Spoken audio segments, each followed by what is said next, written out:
exatamente o programa Temática. Somos rádio, estamos no rádio em 560 no AM, 79.9 no FM. Na Alexa, para quem tem o aplicativo, é só dizer Alexa, né? Tem o dispositivo instalado. Alexa, busca a tua Rádio São Francisco, ela vai encontrar o melhor canal para te entregar esse conteúdo onde você estiver. Então é só chamar. Para quem está no site, na aba ao vivo do site, em tuaradio.com.br, vai lá, clica na aba ao vivo, né? E pronto, já começa a acompanhar o programa a partir de agora, direto aí da emissora. E temos agora também live no Facebook, isso mesmo, facebook.com/Rede Tua Rádio. Nós estamos vivendo a Semana Municipal da Adoção.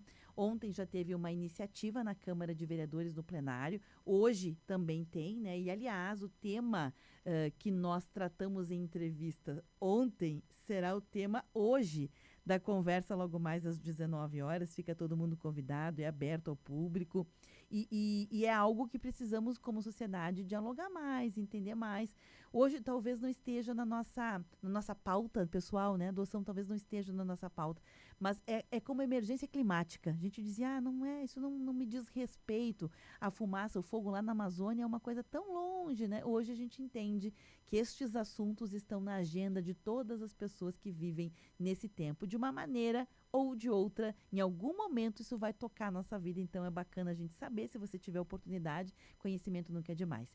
E hoje, aqui no programa, a gente vai falar sobre um tema que foi um pouco esmiuçado ontem, mas que ele segue, né? E a gente vai trazê-lo para cá, que tem a ver com a questão dos mitos e verdades, né? O que pode, o que não pode, quando o assunto é a adoção, as dúvidas mais recorrentes. E para isso a gente convidou hoje a advogada que atua no departamento jurídico do Instituto Filhos, que é organizador da Semana Municipal da Adoção, a Zairiane Tavares, a quem eu já introduzo aqui a conversa. Tudo bem, Zairiane? Tudo bem, bom dia, Beverly. Muito obrigada por estar aqui, viu? Imagina, eu que agradeço a oportunidade de estar trazendo esse tema, conversando sobre isso, porque para nós a gente trabalha todo dia com isso, né? A gente fala muito sobre isso, então a gente quer que as pessoas também falem mais sobre isso para conscientizar, né?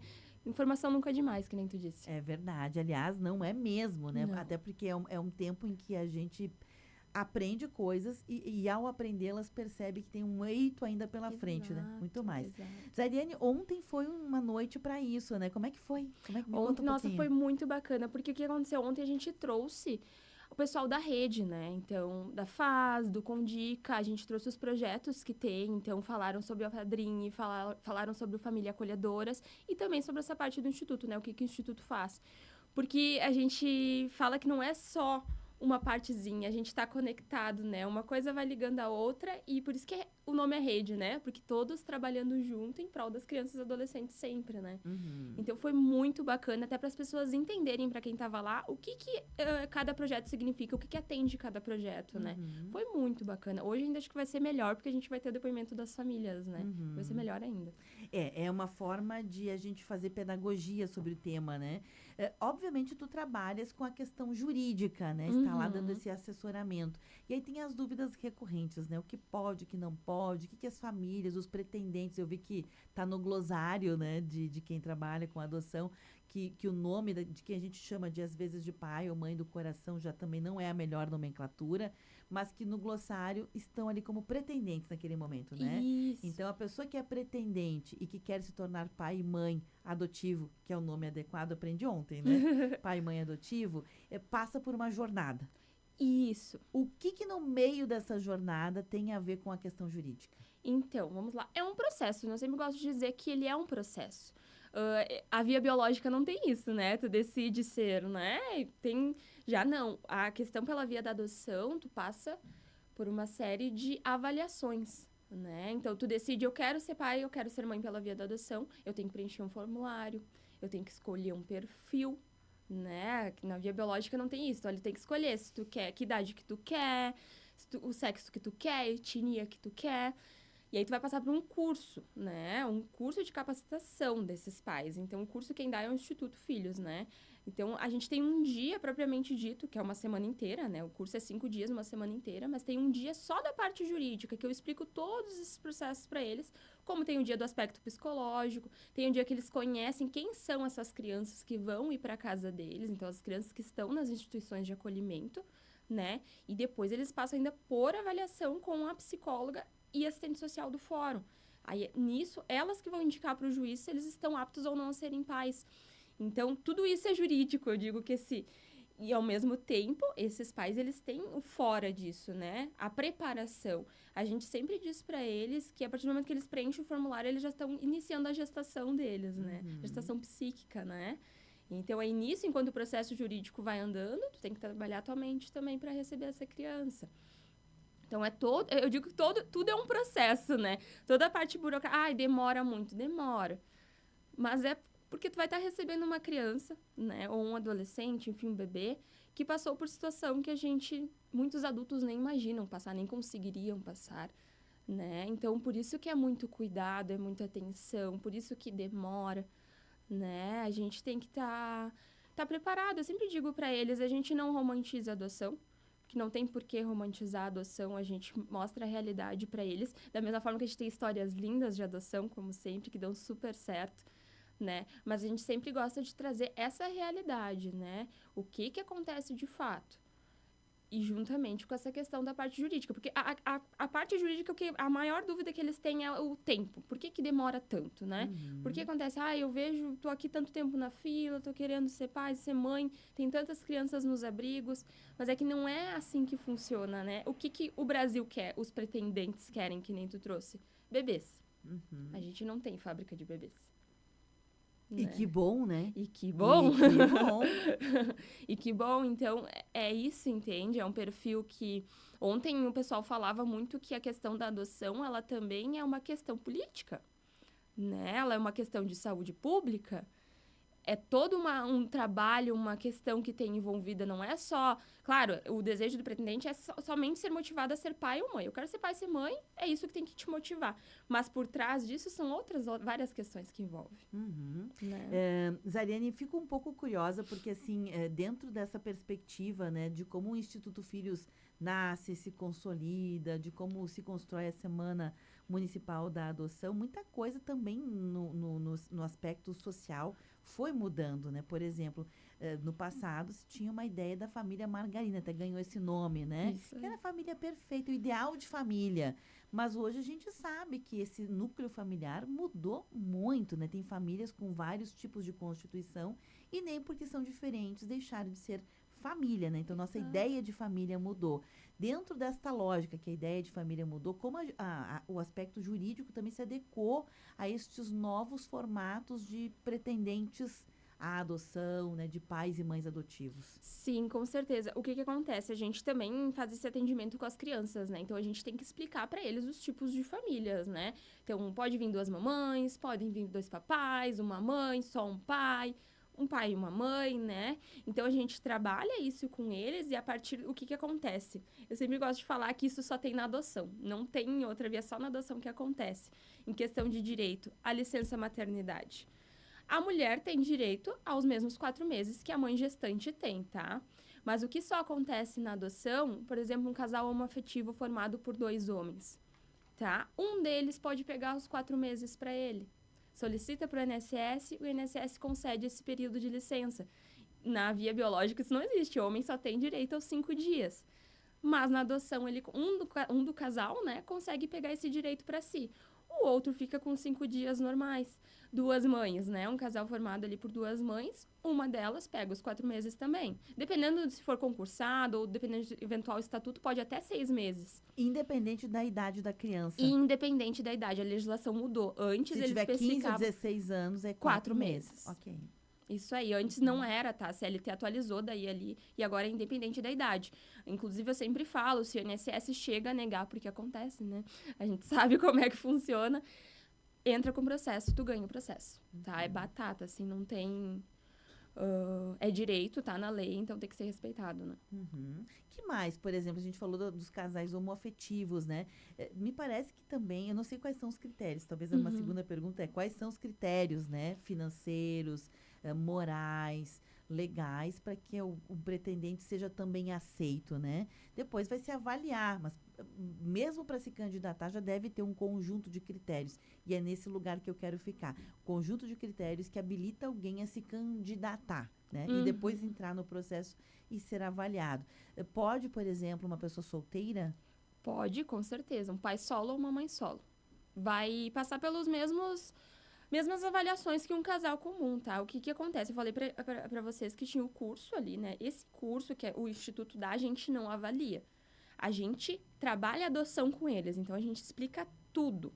Tudo que eles têm para saber nesses 5 dias. Depois, eles passam com essa entrevista. Nessa entrevista, com uma psicóloga e uma assistente social, eles vão estar sendo avaliados. E aí Que é lá no fórum já, lá né? do fórum. E é lá que elas vão avaliar esses critérios aí que tu tá me... O que que é os critérios, tá? Não tem uma regra, tem que ter isso, tem que ter aquilo, não. Estabilidade familiar, bons costumes, né? Por exemplo, eles já veem que a motivação inicial deles não é ser pai e ser mãe. É fazer caridade. A adoção não é caridade. As crianças, elas não são coitadinhas, né? A tua motivação principal tem que ser: eu quero ser pai, eu quero ser mãe. Apenas. A criança, ela não tem que ser grata por você estar tirando ela, porque tem gente que tem muito essa ideia. A gente entende que as pessoas não sabem, não têm essa informação, mas elas não são coitadinhas. Tá no inconsciente coletivo. Exato, Né? elas têm o direito de ter uma família apenas. Elas têm, isso não foi lhes dado ali antes, né? Foi violado. Então é dever do Estado agora estar fornecendo uma família para elas, um amor, carinho, tudo porque elas são seres em desenvolvimento e elas precisam disso. Então, a partir daí, tem gente que eles não passam nessa avaliação e volta para o instituto fazer um trabalho com esse casal, com esse pai solo, com essa mãe solo, para ver se eles entendem, para ver o que eles realmente querem. Até pode ser que o juiz negue e não é habilitado. Tem um critério de renda, por exemplo, ou de faixa etária, por exemplo, para ser pretendente? Sim, de renda não tem, tá? Só tem que demonstrar essa estabilidade, né? Não existe, tem que ter um salário tanto, não tem. A questão de idade é que o perfil que tu escolher tem que ser 16 anos de diferença da tua idade. Então, tem que cuidar, por exemplo, se tu tem... geralmente, a gente não vê gente muito nova se habilitando, tá? Mas ali nos 20 e poucos anos, e tu quer um adolescente, tem que cuidar, que tem que ter esses 16 anos de diferença. Entendi, para ter uma certa maturidade em relação a com quem tu vai ser pai ou mãe de quem. Exato, né? Entendi. E tem um teto, porque a gente já ouviu histórias que foram, inclusive, noticiadas, viraram caso de notícia, Zairiane, de algumas pessoas mais idosas, enfim, já pessoas que estão na terceira fase da vida, 60 a mais, pronto, 60 a mais, estão lúcidos, mas já estão pensando assim, eu não tive filhos, eu quero alguém para me cuidar, que é um pouco ao contrário da caridade, né? É um pouco o contrário daquela caridade que você estava falando, que também existe, né? Existe, inclusive a gente já viu casos e o juiz não habilitou, tá? Não concedeu, não foi pra fila. Mas aí não por um critério de faixa de idade. Não, pela avaliação psicológica. Isso, e pela questão da idade propriamente dita. Porque, assim, por exemplo, tu tem, sei lá, vamos por 60 anos que tu disse, né? E tu escolheu um bebezinho até 2 anos. O tempo de espera é longo para um bebezinho de 2 anos em Caxias do Sul. E aí, quantos anos tu vai estar quando essa criança chegar para ti? Tu vai conseguir lidar com o bebê chorando, tocando fralda, a criança caminhando, correndo para um lado e para o outro? Como é que vai ser isso, né? E a gente já teve casos também de, por exemplo, casais que eram formados por uma pessoa muito jovem e uma muito mais velha. E aí também entrava num conflito ali. Vamos entender esse casal, o que eles realmente querem. É interesse só de um? É os dois que querem? Isso também tudo é avaliado, né? Às vezes a gente vê casais que um tá meio que forçando o outro não quer. E como é que vai chegar a criança e aí? Vão devolver? E nesse caso, digamos que aconteça uma adoção, passou na entrevista, passou pelo juiz, mas desde o início um não queria muito. Porque às vezes as pessoas mentem, disfarçam. A gente mente, né? Vamos ser honestos. A gente às vezes mente não necessariamente só para o outro, a gente mente para si mesmo, né? Meu interesse é esse, mas bem no fundo a gente também foi se enganando. E acabou que aconteceu um rompimento desta união, deste relacionamento, seja lá a configuração que ele tinha, se era união estável, se era um casamento, enfim. Não sei também qual é que tem que ser a configuração jurídica dessa união para entender que é um casal, né? Porque tu tá dizendo que a pessoa pode adotar sozinha também, né? Então lá também a vida muda. De repente a pessoa adotou sozinha, mas lá pelas tantas ela tem um parceiro, uma parceira. Como que acontece juridicamente esse acompanhamento, né, de uma adoção, se aquilo rompeu ou mudou lá para frente e mudou com um valor agregado que interfira na adoção? Eu vou começar a pergunta com a pessoa, o casal rompeu. Acho que é mais fácil. Rompeu. E aí, se discute quem vai ficar com a guarda da criança. Exato. O que acontece, tá, Beverly? O casal que tá ali, ou a pessoa, o pai solo, a mãe solo, enfim, que tá na fila, ele tem que renovar o seu cadastro a cada 3 anos, tá? E todo ano eles passam por atendimento ali no Instituto com nós. Então, uma vez por ano, tu passa por atendimento ali com nós também. Que é uma forma também de tu tá atualizando como é que tá a tua situação. O casal ali tá bonitinho, que pode, que nem tu perguntou, pode ser tanto união estável quanto o casamento. Então, não tem impedimento, só tem que comprovar, né, esse estado civil aí. Chegou a criança, vocês iniciaram todo o processo ali de aproximação, de estágio de convivência, que é quando o juiz está avaliando o contexto dessa criança na família, e o casal disse, realmente não dá mais certo, a gente vai ter que se separar. Tá, o juiz ele tem um princípio que ele observa, que é o melhor interesse da criança. Sempre vai ser sob o olhar da criança, nunca sob o olhar do adulto, tá? E aí o casal vai decidir se separar, mas eles querem dar andamento ainda na adoção, né? Querem seguir com a adoção daquela criança ali. Então, eles vão ter que acordar quem vai ficar com a guarda, se alguém vai pagar pensão alimentícia, aonde que vai morar, como vai ser a convivência do genitor que não tá ali com ela morando, né, junto. Então, tudo isso vai acordar e o juiz vai analisar se aquilo ali vai ser benéfico para aquela criança. E aí, eles vão poder finalizar a adoção. Caso contrário, não dá andamento, volta, porque... Então, já na adoção, já se faz todo essa previsão, esse planejamento. Isso, entendi. Porque tem que observar aquele interesse da criança, aquilo vai ser benéfico para ela. Por exemplo, a criança não chegou ainda, o casal tá na fila ainda e decidiu se separar. Eles podem cada um seguir separados na fila, eu sigo com o meu processo aqui, separa o outro aqui, ou um não... Por exemplo, tu falou ali, depois descobre que realmente não tinha tanto interesse, o outro nem segue mais, a outra segue sozinha, por exemplo, né, na fila. Isso tudo vai acontecer, porque a vida acontece, né? Eu sempre digo, a vida, ela acontece. É muito tempo, é muitos anos de espera, né? Então, ela vai acontecendo e a gente não tem muito o que fazer. Só que tem que observar isso, que o juiz da infância, o juiz ou a juíza da infância, ele vai sempre olhar sobre o aspecto da criança e do adolescente, nunca do adulto. Né? Certo. São 9h40. Eu vou pedir licença aqui para a Zairiane. Aliás, se alguém tiver alguma pergunta e quiser fazer, né, sobre esse aspecto mais jurídico, a Zairiane Tavares, ela é advogada, ela atua no departamento jurídico do Instituto Filhos e o assunto é esse, mitos e verdades, são as coisas mais práticas, né, as dúvidas mais recorrentes sobre a adoção, para atualizar esses conhecimentos, porque tem muita coisa que a gente ficou no inconsciente, era assim. Talvez não seja mais, né? Talvez mudou. É muita burocracia. Bom, talvez a burocracia ela seja necessária por alguns aspectos que a gente tem visto aqui, mas o que a gente percebe, né, Zairiane, é que a burocracia ela também vem acontecendo cada vez com menos intensidade. A ideia é de que seja menos burocrático, né? Exato. Então, só vou pedir licença um minutinho para a gente fazer o intervalo, tem um compromisso com o intervalo, a gente volta na sequência. Tua rádio.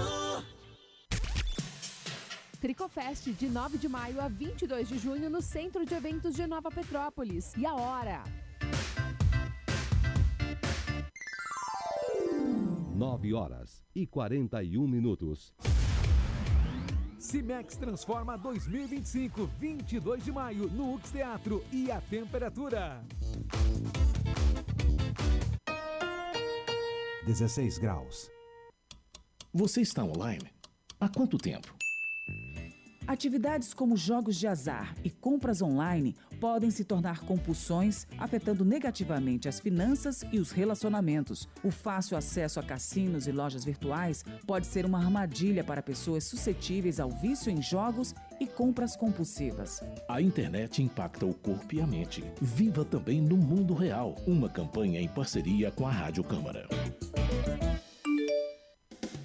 A Ótica Martinato tem mais de 100 anos de ótimo atendimento e qualidade em seus produtos e serviços. Ainda oferece laboratório próprio, uma ampla variedade de marcas e modelos em armações e óculos de sol. E ainda, as melhores condições de pagamento. À vista com descontos especiais ou no prazo no cartão, em até 10 vezes pelo preço da etiqueta. Ótica Martinato, a imagem correta do mundo que nos cerca. Julho 1867.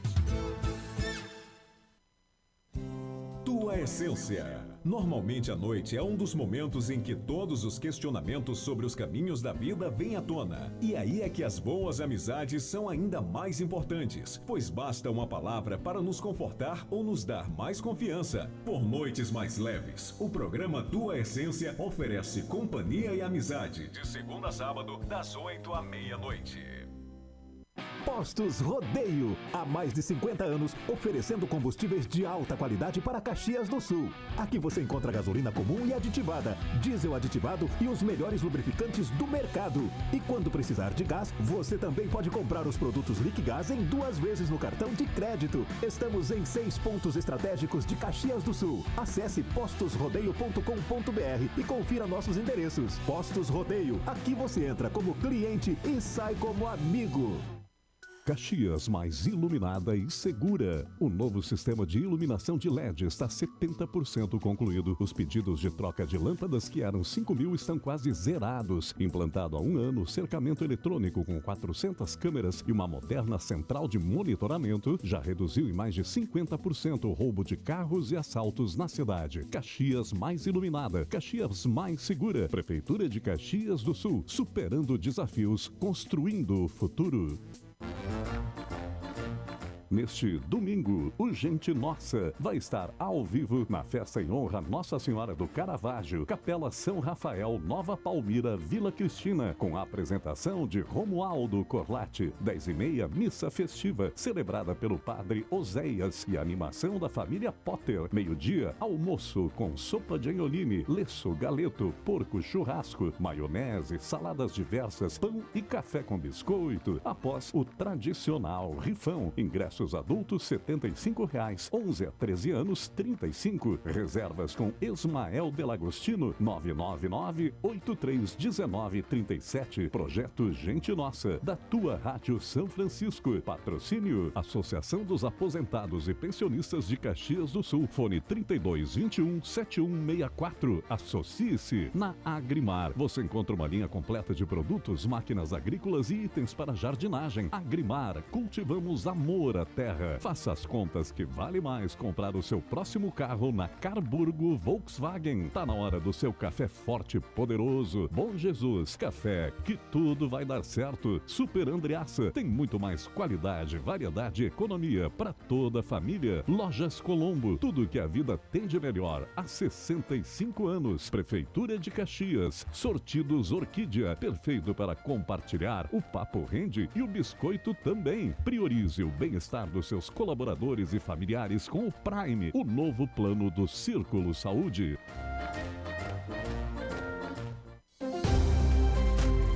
Tua Rádio. Temática. O que acontece é assunto.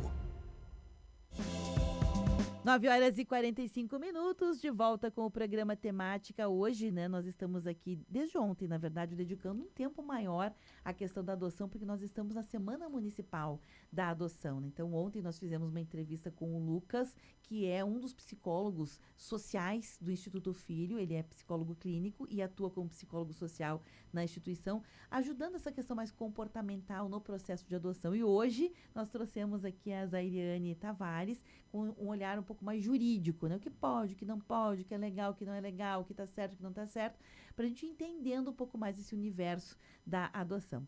Zairiane, a gente falou sobre a família Margarina, o que pode, o que não pode, questão de um rompimento do casal que decidiu adotar, depois, né? Já adotaram. E eu quero te fazer uma outra pergunta. Aquela pessoa solo, né? Pai ou mãe que adotou, passou, fez a adoção e lá pelas tantas a pessoa entrou numa união, seja ela o formato também que for, uma união estável, uma união hétero, uma união homo. Como que fica a questão da adaptação jurídica para aquela personalidade da adoção, né, que já foi formalizada anteriormente? Sim. Como é que acontece? O que acontece, tá, Beverly? Muita gente não sabe, tá? Mas quando a adoção, ela finaliza ali, o juiz diz sim, Essa criança vai ser filha de tal pessoa, de tal casal.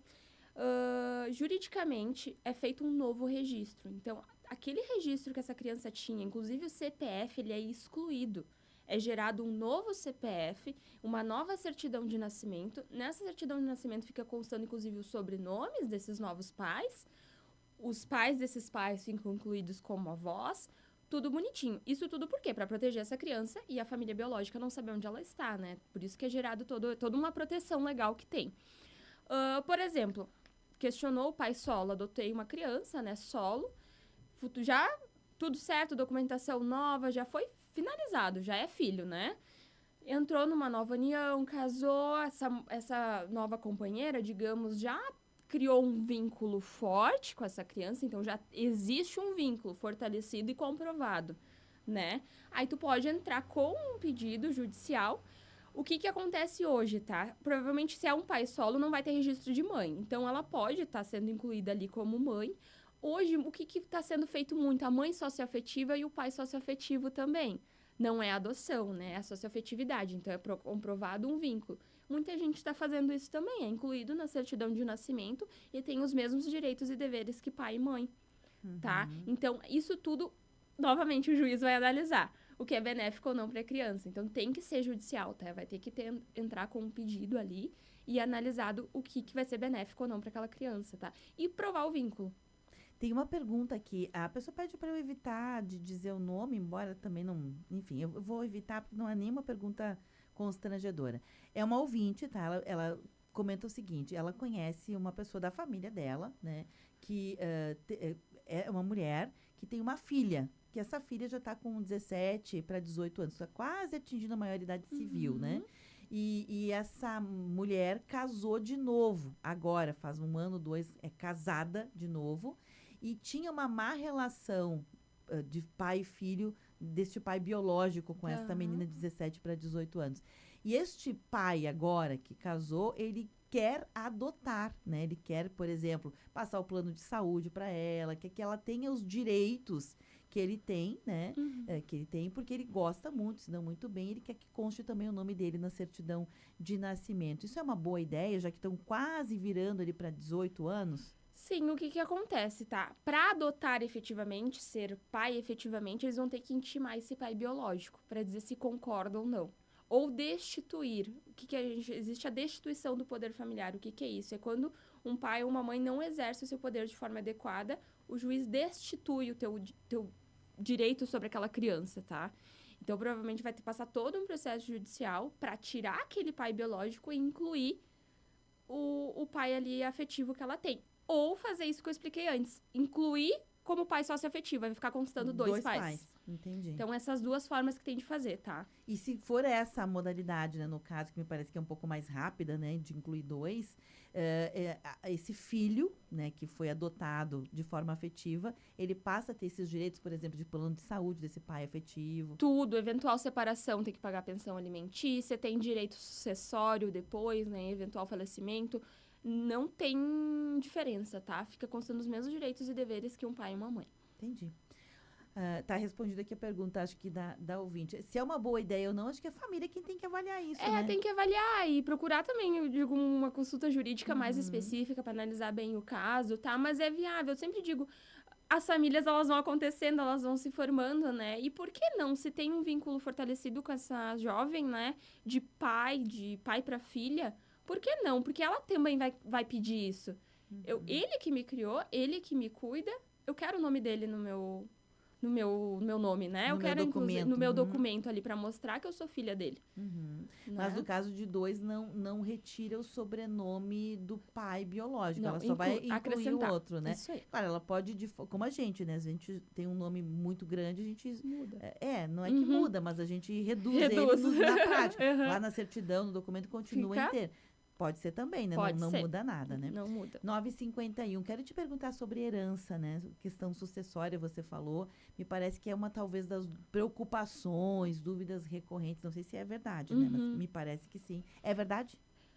Mais ou menos, porque eu sempre deixo muito claro que não há diferença. Da adoção para via biológica, então é pai, é filho, não tem diferença nenhuma.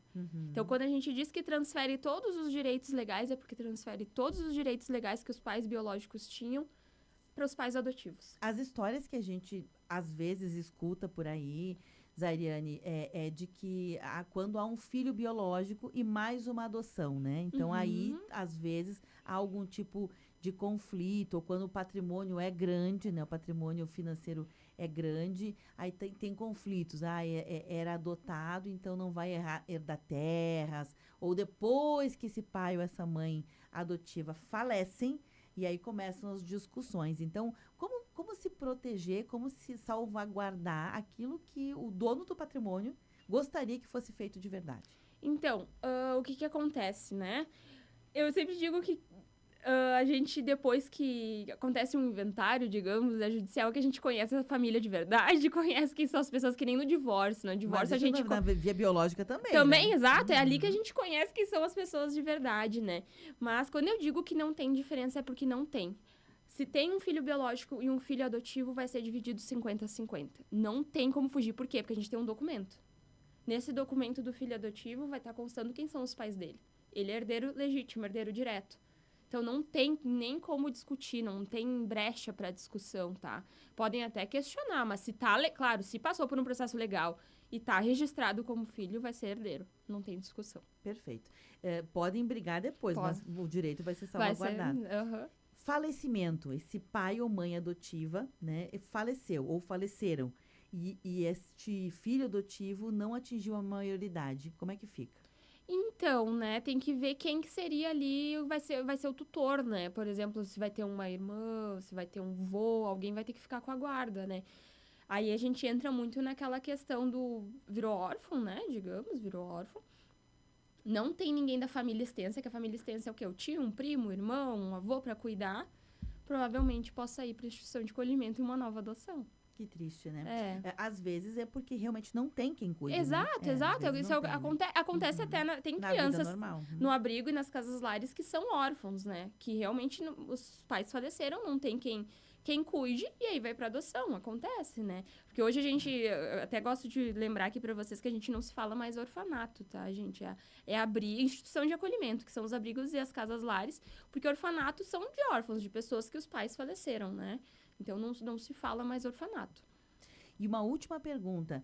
Você explicou muito bem, né, que se passa por uma avaliação, tem a intenção, né, a base, a origem da intenção tem que ser realmente querer ser pai ou ser mãe. Mas, às vezes, acontece, Zairiane, de que aquela família extensa não concorda com a decisão desse pai e dessa mãe, que são pessoas adultas e que, por isso, podem fazer o que quiser, mesmo que seus pais, né, seus irmãos não concordem. Ou seja, os tios ou avós deste filho adotivo poderão não ser tão...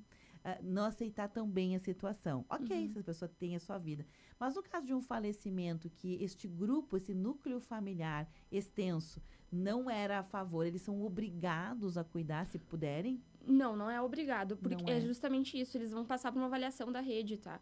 Então, novamente, eles vão analisar o melhor interesse daquela criança, né? Se eles não vão ficar com a criança que eles não querem, provavelmente eles não vão cuidar, né? Então, acolhe, vai para a instituição de acolhimento e passa por todo o processo de novo. Até tenta trabalhar com a família, ver se realmente tem alguém, mas não tendo, uma nova adoção. Entendi. E isso não interfere no processo de quem vai adotar, do pretendente? Não. Já saber disso? Não interfere. Tá certo, porque a vida, como tu falou, a vida acontece, né? Ninguém sabe, e que bom que a gente não sabe de tudo, né? Acho que a gente deu aqui uma baita, né? Tira dúvidas. Sim, né? Eu digo que a adoção, se deixar, a gente fica horas falando, porque é muito detalhe, é muita coisa. Mas só de falar um pouquinho, assim, para as pessoas entenderem o básico, nossa. E não foi nem o básico, a gente falou bastante. Alguma coisa que eu não tenha te perguntado em um minutinho, que tu queiras ainda dizer sobre essas dúvidas, ou o olhar jurídico da adoção? Não, acredito que a gente trouxe bastante, ali o geralzão, né? Do que é mais importante, que eu sempre digo que às vezes tem dúvidas da licença maternidade, dúvidas de como é o procedimento ali, né? As avaliações. Então, eu acredito que a gente especificou bem. Mas a parte jurídica, eu sempre digo que ela é a parte chata da adoção, mas é a parte que gere tudo, né? Ela é a parte que vai iniciar e vai até o final contigo, porque quem está cuidando do teu processo é um juiz, né? Por mais que quem está te avaliando sejam técnicos, psicólogos, assistentes sociais, mas quem vai decidir, a decisão final ali é de um juiz, né? Então, ele é todo movimentado pela parte jurídica, é regulamentado pelas leis. Então, tu tem um estatuto da criança e do adolescente que te diz o que tu deve e o que tu não deve fazer em relação a essa criança. Então, né, a gente tem que ter esse olhar, tem que ter conhecimento da legislação para seguir tudo do caminho certo, né? Não no caminho... Perfeito. Aproveitar a Semana Municipal da Adoção um pouco para isso também, né? Exato. Zariane, muito obrigada pela presença aqui, viu? Eu que agradeço a oportunidade, tá? O Instituto Filhos agradece, então, que a gente está aqui trazendo um pouquinho do nosso trabalho e do que é a adoção, tá? Obrigada. Gente, eu realmente preciso encerrar aqui. Esse conteúdo ficar